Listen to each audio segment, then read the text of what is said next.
Tayong lahat ay tumayo, magbigay tayo ng galang sa salita ng Diyos. Buksan natin ang ating Biblia sa Mark chapter 1 verse 17. Mark 1:17. Alright. Patuloy pa rin po tayo sa ating series Commitment. Can we say commitment? Sobrang ganda ng word na commitment, no? Ibig sabihin nun, ano daw ang ibig sabihin ng commitment? It is obeying, no, and seeing it through. Na pagsunod hanggang matapos. Without asking anything in return. Na walang inaantay na kapalit. Yun ang commitment. Grabe, apakaganda po. Kaya naman dito, sabay-sabay natin babasahin. Can we say, lahat ng randaan na, can you say amen? Basahin natin sabay-sabay, 1, 2, 3, go. Then Jesus said to them, follow me, and I will make you become fishers of men. Pagpalain ng Diyos ang kanyang salita. Napakaganda po ng salita na yan kasi yan ang unang pagkatawag ng tunay na disipulo ng Diyos. Mind you, gusto ko pong sabihin sa inyo, maraming nakasunod na kay Jesus dahil ang dami niya ng pangangaral na ginagawa. Pero ito yung unang beses tumawag siya ng disipulo para sabihin sa kanila, kayo na ngayon ang disipulo ko. At ang tawag sa kanila, follow me and you will become fishers of men. Napakaganda. At ang kausap niya po dyan, mamaya pag-aralan natin, no, ang kausap niya dyan yung unang dalawang disipulo, sila Pedro. Napakaganda ng pag-aaralan natin. Can we just close our eyes? Let's pray. Lord, sa oras na ito, tanggalin mo lahat ng problema, lahat ng bigatin, lahat ng isipin, mula sa aming damdamin hanggang sa aming mga pisikal, at hayaan mo maging pure ang heart namin na mapalakas, mapagaling, mapasaya, at Lord, mabigyan ng katagumpayan ng iyong salita. Tago mo ko sa inyo likuran, ikaw lamang maitaas sa buong gawain na ito sa pangalan ni Jesus. Everybody say, amen and amen. Malakas na palakpak sa Panginoon. We can all be seated. Lahat tayo makakaupo. Yung palakpak para kay Lord. Amen. Ngayon, ito yan. Makikita na yung pinaka-istorya sa Luke chapter 5. One day, babasahin ko na po one day as Jesus was standing in the lake of Gennesaret with the people crowding around him and listening to the word of God, he saw at the water's edge 2 boats left there by the fishermen who were washing their nets. He got into one of the boats, the one belonging to Simon, and asked him to put out a little from the shore. Then he sat down and taught the people from the boat. When he had finished speaking, he said to Simon, put out into the deep water and let down the nets for a catch. Simon answered, Master, we've worked hard all night. And parang yung pagkakasabi ko ng Master, Pinoy na Pinoy yung accent, no? Master, we've worked hard. Nakita mo yung pagkaka-accent. Ewan ko po kung alam nyo may accent ng Pilipino pag nag-i-Ingles. First time ko lang po narinig yung accent ng Pilipino sa pagsasalita ko sa English. Totoo lang. Master! Ganda, di ba? Tawa kayo ng tawa, ha? We've worked hard all night and haven't caught anything.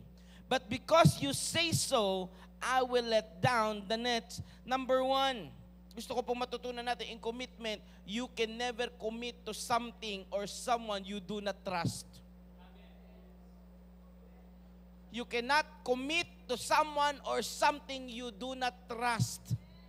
Because halfway through, you're gonna back out. Ang sabi niya, nakikita ko po, sabi ni Simon, no? Sabi ni Simon, nakikita ko po ang pangyayari. Mangingisda ko, alam ko, magdamag na kaming ng isda, wala talaga. Pero dahil sinabi mo, yung full trust, not in what he's seeing, but the word. Doon pa lang sa sinabi, doon na siya nagtiwala. Maunawaan natin, may sinabi na ang Diyos sa JTG. Sa lahat ng membro at ang sabi ng salita ng Diyos para sa atin, tayo'y sinama na sa parada ng tagumpay. Kaya naman ang mga ginagawa ng Diyos sa buhay natin at mga gagawin pa, mangyayari. May katagumpayan. Hello? Hindi tayo papayag na hindi yun mangyayari. Hindi importante yung nakikita sa ngayon. Ang importante, pagkatiwalaan mo yung sinabi. Kasi kapag hindi ka nagtiwala doon sa sinabi ng Diyos na palalaguin, padadamihin, pagyayamanin tayo ng Diyos, hindi mangyayari sa atin dahil hindi tayo magkukumit. Hindi sila naging kilala bilang disipulo dahil tinawag sila. Ulitin ko po yun para malinaw. Hindi sila nakilala bilang disipulo dahil tinawag sila ni Jesus. Hindi. Kundi pinakmalas at pinakita nilang disipulo sila nung nangaral sila at nagligtas sila ng maraming tao doon sa pagkatawag sa kanila ng Diyos. Kaya kung ang pagkatawag ng Diyos sa ating pinagtagumpay, hindi iyon dahil sa salita o dahil meron ka ngayon, kundi dahil pinamalas mong pinagtagumpay ka nga. Naintindihan ba natin yung sinasabi ngayon? Commitment starts in trusting the Word of God.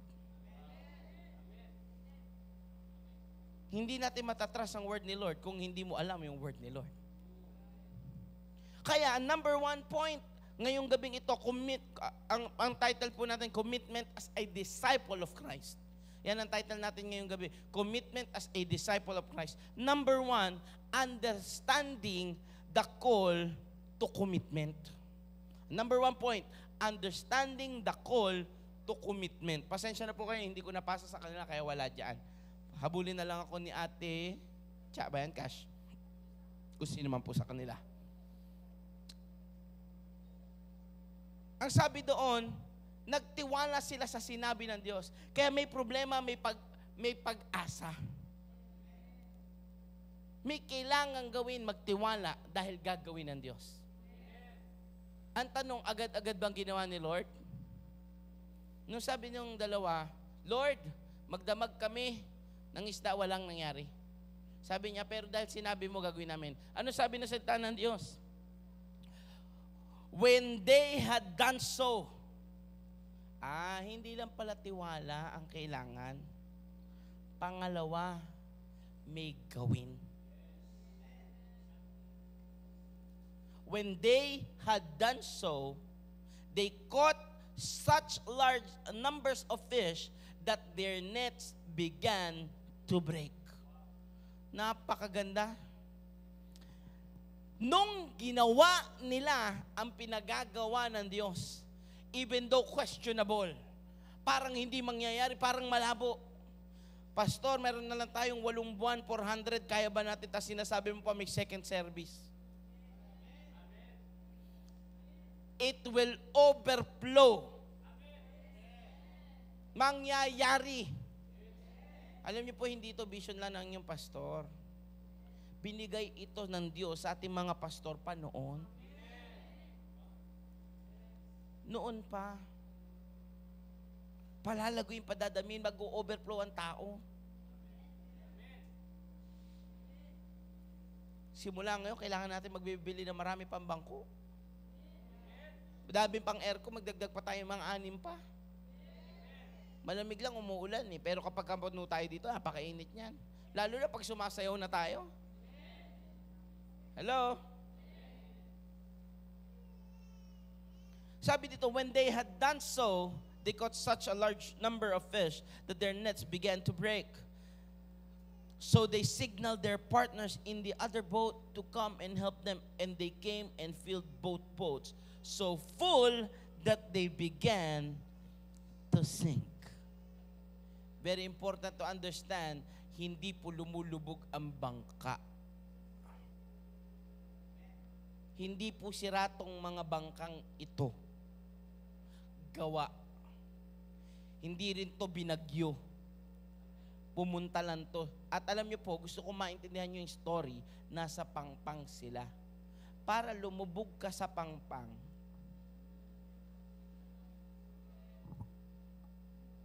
parang hindi nyo naintindihan. Sino dito nakapaglakad na sa pangpang?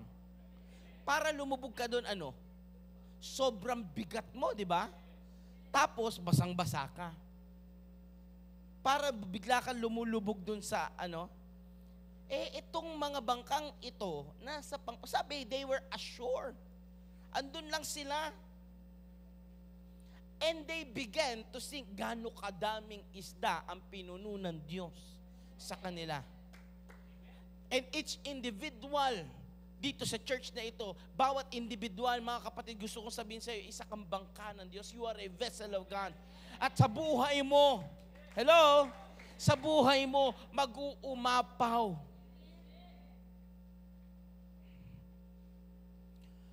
When Simon Peter saw this, he fell at Jesus' knees and said, "Go away from me, Lord, I am a sinful man." Kala niya, no, hindi siya karapat-dapat. Sabi niya, Lord, ginawa mo yung miracle, ginamit mo ko, hindi naman ako karapat-dapat. Pero ano sagot sa kanya ng Diyos? For he and all his companions were astonished at the catch of that they taken, and so were James and John, the sons of Zebedee, Simon's partners. Then Jesus said to Simon, saka sinabi sa kanya, hello, do not be afraid. May pangatlong bagay. Una, ano daw? Ano yung una? Trust. Pangalawa, do. Pangatlo, ito, pakinggan nyo. Ready na kayo? Don't be afraid. Sometimes our commitment stops when in the middle of doing, we get afraid. Habang ginagawa natin ang mga bagay-bagay sa kalagitnaan, ginagawa mo na eh. Dahil lang natakot ka, bigla kang Sino dyan aminado nangyayari sa kanya yan? Can I hear an amen? I would like to remind you, do not be afraid, the Lord said. Sinabi ng Diyos, sa kalagitnaan, nagtiwala ka na. Gumawa ka na. Huwag ka nang matakot. Gumawa ka na. Huwag ka nang matakot. Bakit sisiguraduhin ng Diyos na yung sinimulan niya sa iyo, siya magbibigay ng katapusan? Palakpakan natin malakas sa Panginoon. Commitment to Christ, number 1 pa lang tayo, ha? Commitment to Christ. Ang dami na natin natututunan, amen? Commitment to Christ, number 1 pa lang, involves a personal decision to prioritize His will above yours. Ulitin ko, Tagalogin natin. Pwede yan? Alright. Ang pagkukumit sa Diyos, ang pagtatalaga ng sarili sa gustong gawin ng Diyos bilang isang disipulo, ay pagpapauna ng kaloob ng Diyos kaysa sa gusto mo lang. Kailangan nangunguna na ang gusto ni Lord mangyari sa'yo kaysa doon sa gusto mo lang. Ibig sabihin, yung easiness, wala na yan. Kasi ang tao gusto, easy. Totoo? Secondly, gusto natin maging fishers of men, gusto natin makasunod bilang isang disipulo ng Diyos. Kailangan tanggalin natin yung convenience. Pag hindi convenient sa iyo, hindi mo gagawin, ayaw mo. Pag hindi madali, ayaw mo. Pag medyo challenging, pass. Imagine, Simon, Peter, hello? Apakahirap sumunod. Kasi mangingisda sila at ang nag-uutos karpintero. Nakakapangaral lang sa gitna ng dagat na ang ginamit, bangka pa nila. Ano bang alam nito? Wala nga itong bangka. Eh, niraman pa nga kami ng bangka nito. Tapos pagbalik sa amin, sasabihin, dito makakahuli kami. Nilinis na namin eh. Tapos na eh. Hello? Nasusundan po ba natin? Kaso hindi nila inuna yung sarili nilang alam, gusto, yung easiness or your convenience nila. Kundi ang sabi nila, Lord, dahil sinabi mo. Kaya kung papupuntahin ka ni Lord, one day, sabi ni Lord, nak, mag-handle ka ng community sa Merville. Eh, yun po ang naiisip kong pinakamalayo dito eh. Merville, no? Yun yata ang pinakamalayo from church natin. Sabi niya, doon ka every 3 times a week, doon ka magstay. Meet mo sila. Tapos meron kang magiging cell group na ang out. Kasi galing sa mga factory, 1:00 madaling araw, sabi ni Lord sa'yo, pukusan mo sila. Lord, 1:00? tulog na ako noon. Alam niyo po bakit ko sinasabi to? Meron po kasi sa Kabuyaw, andyan po yung drummer namin sa Kabuyaw Square Jerome, sa Kabuyaw, na mga members natin, na factory worker, na hinahandle 11, 12, 1 nag-out. Tayo pa kaya? Kaya natin. Sabi mo nga, sikuhin mo katamis mo, kayang-kaya. Ang hirap umamen, no? Tapos nagtuturoan na. Kayang-kaya. Kaya mo. Ba't mo ako dadamay? Kaya mo naman pala. At doon nangunguna ang sarili. Hello? Tuloy natin. Kailangan maunawaan natin ano yung character, number 2. Number 1, ano daw? Understand the call to commitment. Maintindihan mo, tinawag ka na mag-commit bilang isang disipulo. Number 2, characteristics of a committed disciple. Yung karakter ng isang committed disciple, ano yung makikita natin? They are persistent. Ano yung persistent sa Tagalog?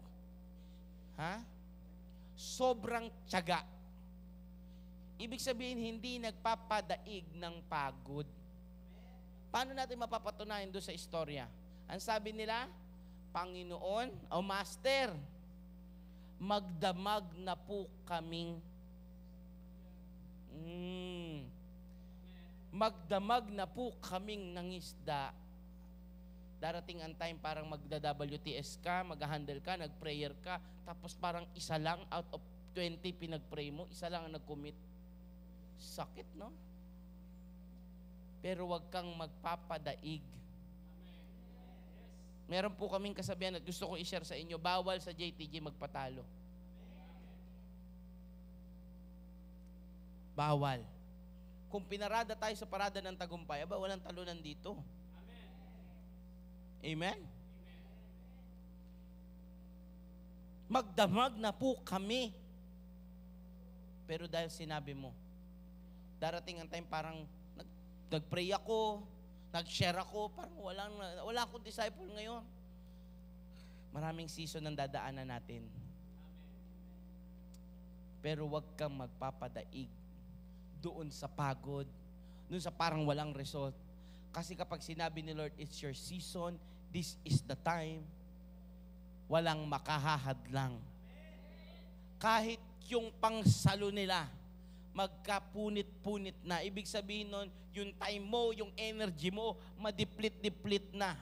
Hindi na mapipigilan yung taong darating para maidala mo kay Lord. Malakas na palakpak sa Panginoon. The characteristic of a committed disciple, may 3 bagay po iyan. No? Gusto kong sabihin sa inyo, buksan natin ating Bible sa Acts chapter 2, verse 42. Acts chapter 2, verse 42. Ang sabi dito, and they, the disciples, devoted themselves to the apostles' teaching, and to the fellowship, and to the breaking of bread, and to prayer. Ano ibig sabihin nito? In one word, yung teaching, yung fellowship, yung breaking of bread, at saka yung prayer, one word lang yan. Devotion. Their devotion in showing their love to Jesus. Yung commitment nila. Anong ibig sabihin, Pastor? Kailangan, kung ikay isang committed disciple ni Lord, may devotion ka na hindi napipigilan.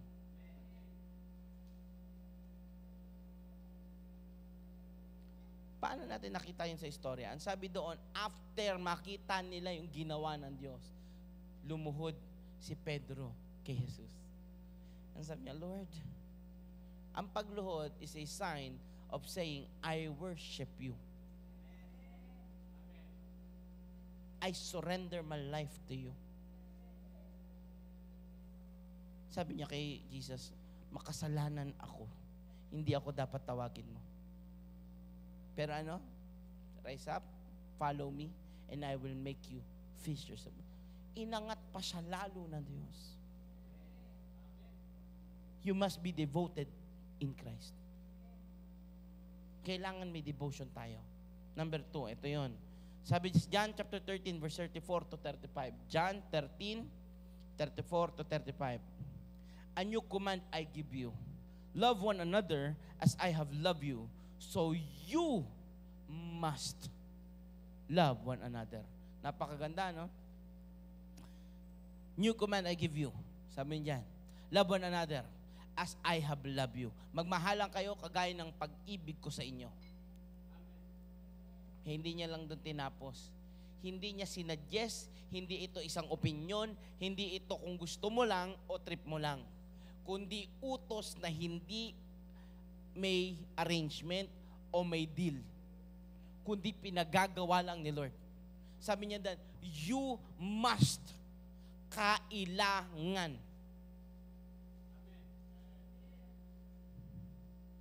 Paano natin makikita yun sa istorya na iyan? Una daw, they are devoted. Pangalawa, nasa characteristics tayo ng isang committed disciple. Pangalawa, ano daw? Una, may devotion. Pangalawa, they have the lifestyle of love. Saan natin makikita yan sa istorya?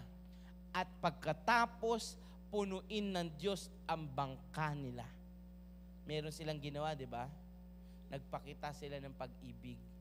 Hindi nila inangking kanila lang yung pag-ibig. Darating ang pag-ibig ng Diyos sa buhay mo, pagpapalain ka, palalaguin ka, pagagalingin ka, pasasayin ka, pagagalakin ka. Hindi yan para sa'yo lang. Amen. Sabi nung dalawa, tawagin mo yung isa pang bangka. Halika, i-share natin ito sa kanila. At hindi pa rin sumapat. At naniniwala ko kung marami pang bangka doon, lahat yun nagkaroon. Hello, malakas na palakpak sa Panginoon. And I believe this church practices love. Amen? Bakit? Utos to ng Diyos. We love. You must love. Ano sabi ng laging culture ng church? This is who we are. We honor God. We love people. Hindi ito isang motto, slogan. Tayo to. Anyone, kahit hindi ka ibig-ibig, mahalin natin. Amen. Pangatlong characteristics na nakita natin doon sa istorya ng isang committed disciple, may obedience and sacrifice.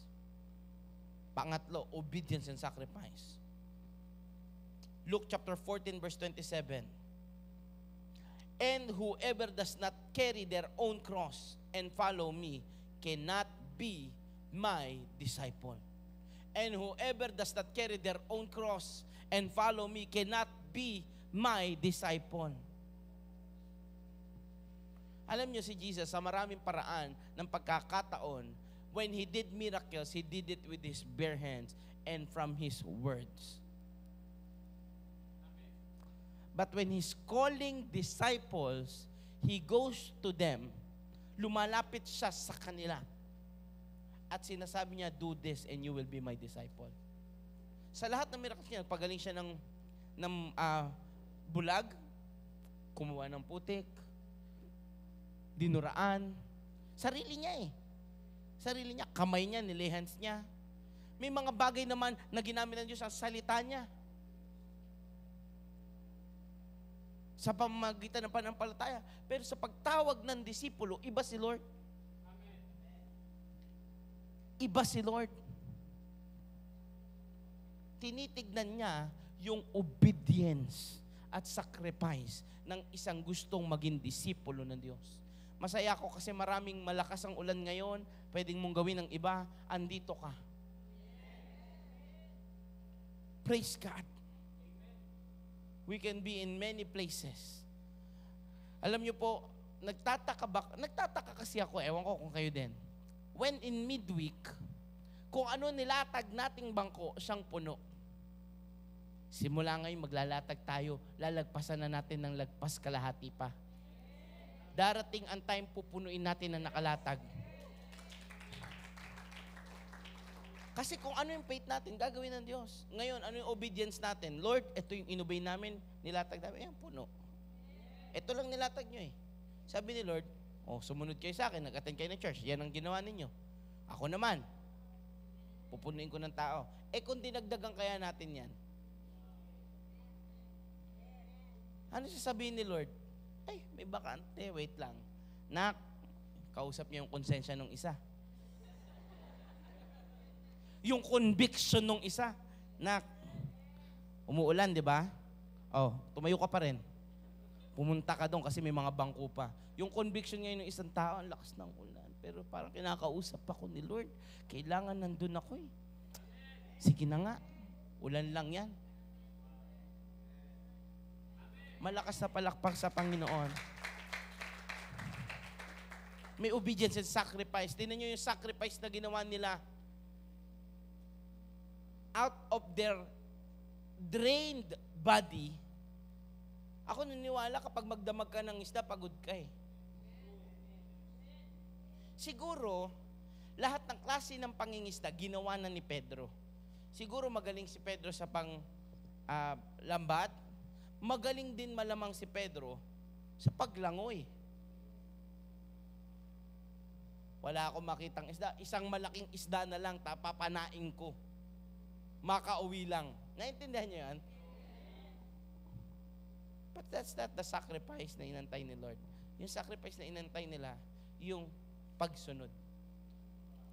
Hindi pwedeng sacrifice lang, tas walang obedience. Kundi obedience and sacrifice. Yung sinabi ni Lord, let down your net. Sumunod sila. Dahil sinabi mo, gagawin ko. Tapos ano yung sacrifice? Sa pakabila ng pagod nila, meron silang ginawang panghuhuli. Siyempre, hindi naman yung pwedeng, uy, ang daming huli, pagod na kami, Lord eh. Iyaan mo na. Bakit ko sinasabi yon? Darating yung Sunday overflow natin, madaming bagong darating. Maraming invite. Hindi mo pwedeng sabihin, pagod na ako, iba na mag-handle dyan. Pwedeng sabihin ni Pedro, Lord, ang dami na ito, wait lang, tatawag kami, yung mga pagod na kami, iba na lang kumuha na ito. Hindi pwede. Darating yung time, madaming invites, maraming bago. Naniwala po ko, hindi na magtatagal yun. In the next 1-2 months, pupunuin tayo, siksik, liglig, umaapaw ng Diyos. Handa ka bang sumunod? Handa ka bang mag-sacrifice sa kabila ng pagod, sa kabila ng lahat? Sasabihin mo, Lord, isa ako sa magdi-disciple ngayon. Amen? Number 3, tapos na tayo.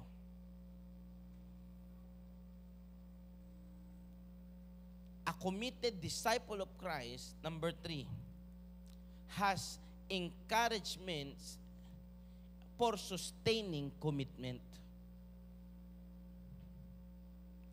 Kailangan po may encouragement para ang commitment hindi mawala. Naniniwala kayo doon? In point, kapag kami mga ginagawa ka halfway through, nawawalan ka ng gana, nawawalan ka ng pag-asa, natatakot ka minsan, tapos makakarinig ka minsan ng motivational speaker, o kaya marinig mo sa prof mo na, ang ganda na ginagawa mo, patuloy mo yan. Yun na nga, sige na nga, galingan ko na nga.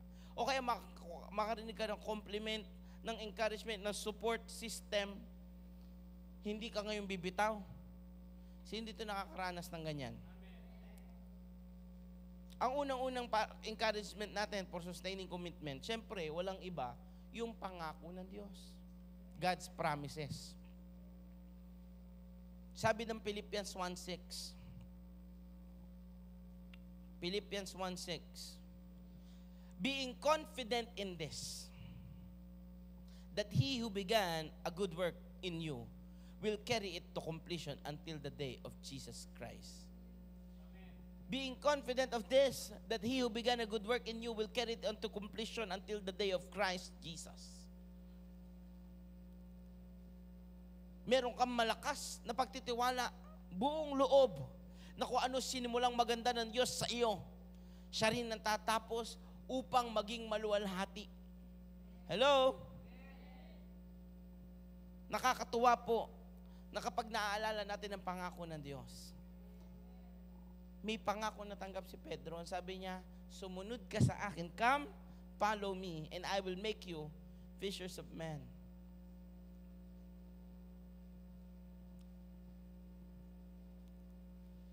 One time, nangaral si Pedro. And in one preaching, Alam niyo ba yung story? Ilan ang ligtas? 3,000 were saved. Not including women and children. 3,000 sa isang pangangaral. And while he was preaching, can I tell you this? While he was preaching, naalala niya yung sinabi ni Jesus sa kanya, one day, come, follow me, and I will make you fisher of men. While the making was happening, dumating yung point, he was a fisher of men. Making yun, habang sinusunod niya si Lord, making yun, hanggang dumating yung point, fisher of men siya. Habang binapangaral niya ang salita ng Diyos, it was like him casting nets to them. And when at the breaking point, sabi niya, hatak kayo ngayon kay Lord. Naintindihan natin yon? Huwag mong kalimutan yung pangako ng Diyos sa iyo. Hayaan mo masustain ang commitment mo kay Lord gamit ang mga pangako niya. Mahirap magpatuloy kung walang kang nagsusustain. Mahirap mag-commit kapag walang nagsusustain. Pero ang number one, yung pangako ng Diyos, dahil hindi niya kailanman bibiguin, hindi ikaw. Hindi niya bibiguin, hindi yung kung sino mang tao. Ang hindi niya bibiguin, sarili niya. Dahil nasabi niya na, hindi niya pwedeng talikuran. Kaya kung sinabi niyang pagagalingin kita at sinabi na salita sa Isaiah, pinagaling ka na. Sinabi ng Diyos, pagpapalain ka. Meron ba nun sa salita ng Diyos? Minsan, alam niyo po, natatawa ko sa iba eh.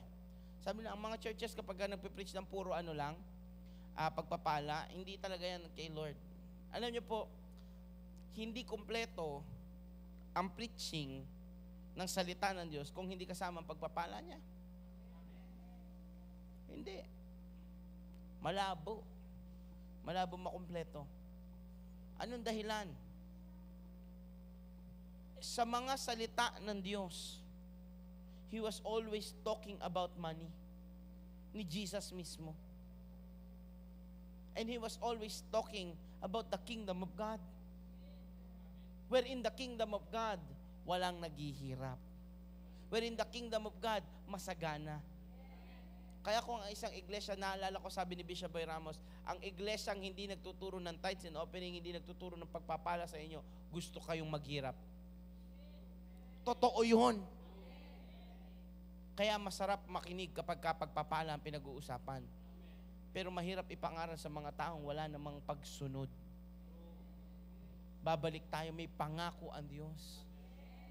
Pinangako niya kasama. No? Saan ba niya pinangako yun? Delight yourself unto the Lord. Pagalakin mo ang puso ng Diyos. Ikaw maging kagalakan ng Diyos. And He will give you the desires of your heart. Hindi the needs. Hindi the wants. Hindi yung pangangailangan. Hindi lang yung gusto. Yung ninanais. Higit pa yun. Hello? Grabe. Palakpakan niya natin na malakas ang Panginoon. Para masustain ang commitment mo, kailangan mo ng community. Number 2, under sa third part natin, kailangan mo ng community of support. May komunidad ka na nakasuporta sa iyo. Sino masaya dahil may church na nakasuporta sa kanya? At kung hindi mo nararamdaman yan, we're very sorry. But we want to show you how to support you. Sabi alam niyo po, gusto ko na rin itong padaanin sa atin lahat. Pwede?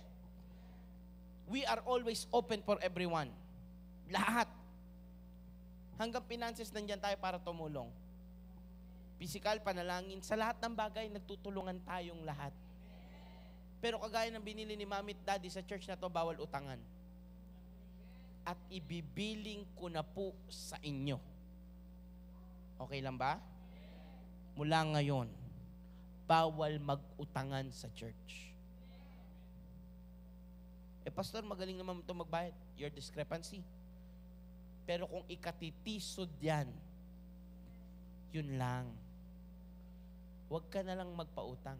Bigyan mo na lang ng tulong. Lagi sinasabi ni Daddy yun eh. kung ano yung kaya mo, at least hindi niya na kailangan bayaran. Amen?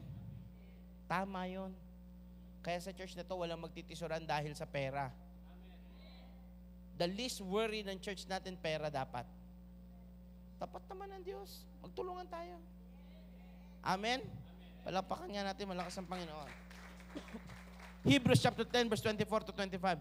And let us consider how we may spur one another on toward love and good deeds. Not giving up meeting together as some are in the habit of doing, but encouraging one another. Ang sabi doon, kaya naman, hayaan ninyo, magpalakasan kayo. Huwag niyong kaliligtaan ang pagtitipon kagaya ng ginagawa ng marami. Kung hindi, sabi diyan, sa kabila ng ginagawa ng madami na iyan, kayo ay magsama-sama upang magpalakasan. Kaya kapag nasa church ka, hindi ka dapat dumadating ditong lugmok, uuwi kang gumagapang. Kundi pag pumasok ka nakayuko, malungkot, lalabas ka, pinalakas ng Diyos, tumatalon, alam mo, dala mo yung pag-asa, pinagtagumpay ka ng Diyos. And I pray everyone that who enters the church would feel the atmosphere and the presence of God na pinagtagumpay, pinalakas, tinugon, pinagaling. Woo! Hindi pagkukulangin ng Diyos. Amen! Pwede ba kumamay ka ng 3 tao, sabihin mo, pinagtagumpay ka na ni Lord. Ganito gawin mo sa Kanya. Sabihin mo, ngumiti ka naman. Pinagtagumpay ka na ni Lord.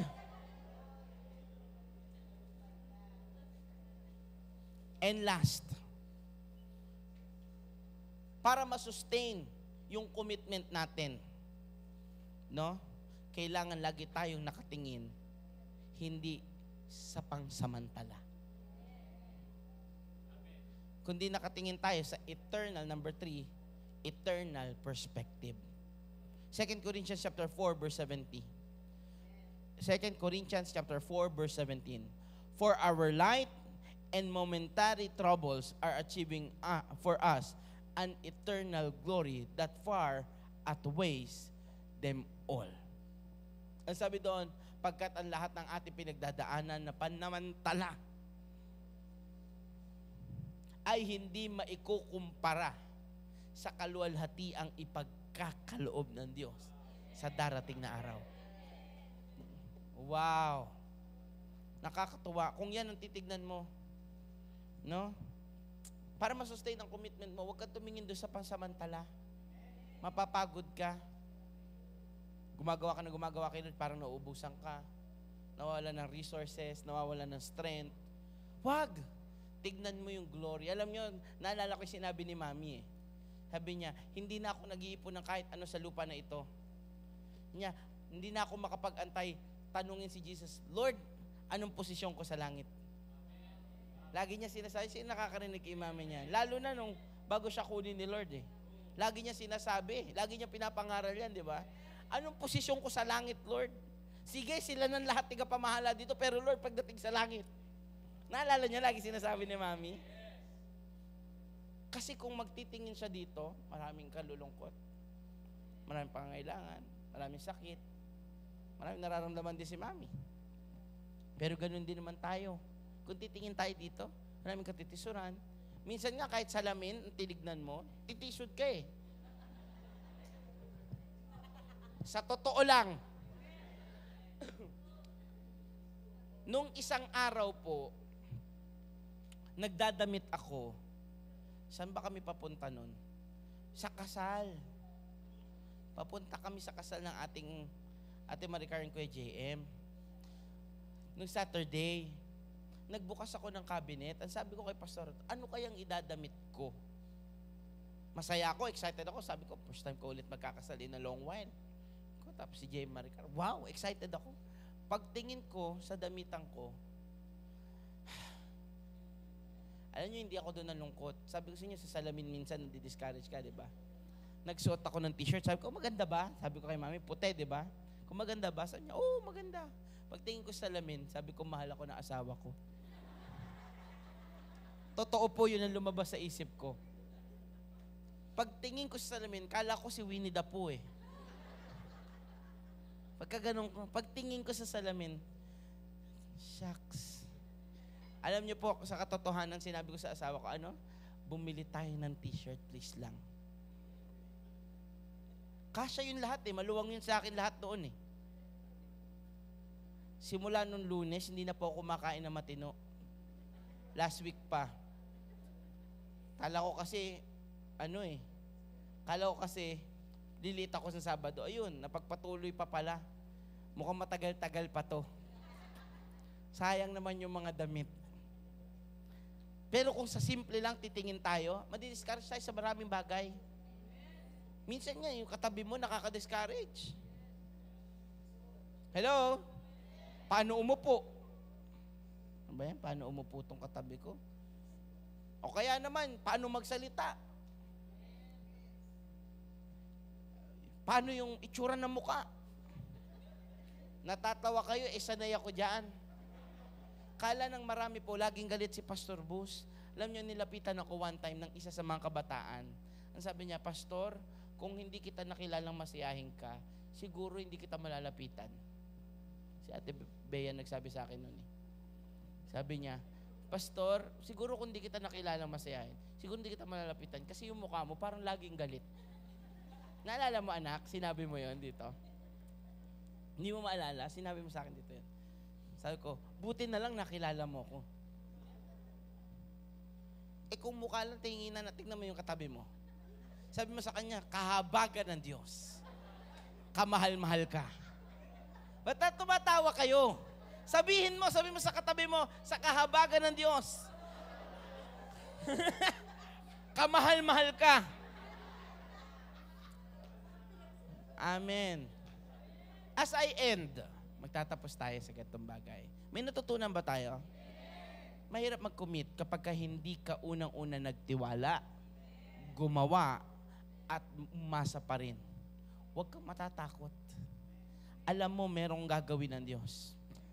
Ulitin ko lang, maunawaan natin ano yung commitment. Pangalawa, magkaroon tayo ng karakteristik ng isang committed disciple. At pangatlo, magkaroon tayo ng isang komunidad, no, na magsusustain sa atin ng commitment natin. Pwede ba yon? Huwag nating kalimutan. And I pray, itong church na to yung community na yon.